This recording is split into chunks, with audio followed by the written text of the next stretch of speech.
আসসালামু আলাইকুম। আমি doctor Chowdhury Sajjad Haider Shaheed Suhrawardy medical college surgery বিভাগে কর্মরত আছি। আজকে আমরা একটি কোয়েশ্চেন নিয়ে একটু দু-একটা কথা বলি। অনেকেরই ভয় যে আচ্ছা স্যার আমার তো পাইলস আছে। আমার কি খুব তাড়াতাড়ি ক্যান্সার হবে?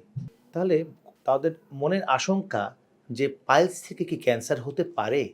আসলে উত্তরটি ম্যাক্সিমাম ক্ষেত্রেই আমরা এ পর্যন্ত যত ডেটা পাওয়া যায় তাতে দেখা যায় যে আসলে পাইলস থেকে ক্যান্সার হওয়ার সম্ভাবনা নেই। ক্যান্সার সাধারণত হয় জন্মগতভাবে আসতে পারে অথবা কখনো, কখনো নতুনভাবে ওই জায়গায় তৈরি হতে পারে। প্রবলেম হচ্ছে যে ক্যান্সারের রোগে যে ধরনের সমস্যা দেখা দেয়, পাইলসের ক্ষেত্রেও ঠিক সেই একই রকমেরই লক্ষণগুলো থাকে। রোগীরা সাধারণত বলে থাকেন যে তাদের কোষ্ঠকাঠিন্য থাকতে পারে, পায়খানার সাথে ফ্রেশ তাজা রক্ত যেতে পারে। বলতে পারেন যে পায়খানাটা ইনকমপ্লিট হয়, যে পায়খানা করে মনে হয় যে আরও পায়খানা হবে, অথবা পায়খানা করার পরেও একটা অতৃপ্তি থাকে, মনে হয় যে আবার পায়খানা করতে হবে। এরকম সমস্যা এবং সাথে তাদের খাবার-দাবার রুচি চলে যায়। তারা শরীরে ওজন হারাতে থাকে। কখনো, কখনো আরও খারাপ অসুখ মানে আরও খারাপ লক্ষণ নিয়ে আসতে পারেন। যেমন ধরেন পেটে পানি আসা, জন্ডিস হওয়া।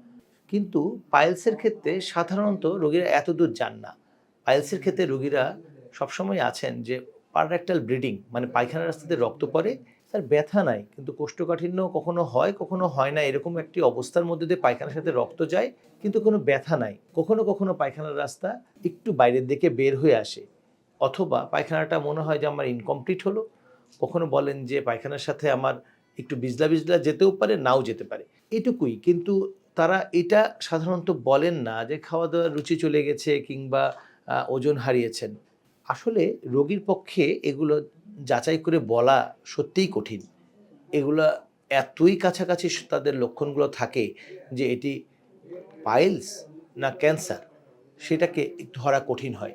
তাই আমার পরামর্শ হবে যে এরকম সমস্যা যদি মনে করেন যে আপনার পায়খানার সাথে টাটকা রক্ত যাচ্ছে কিংবা পায়খানার স্বাভাবিক আগে যা করতেন তার থেকে বেশি বা কম করছেন বা ঘন, ঘন হচ্ছে কিংবা পায়খানাটা ক্লিয়ার হচ্ছে না, তাহলে অবশ্যই আপনি আপনার নিকটস্থ ডাক্তারের সাথে যোগাযোগ করবেন। যাতে তারা এটা আপনাকে দেখে বলে দিতে পারেন এবং অন্যান্য পরীক্ষা-নিরীক্ষা করে দেখে তারা আপনাকে নিশ্চিত করতে পারেন যে আপনার পাইলস হয়েছে।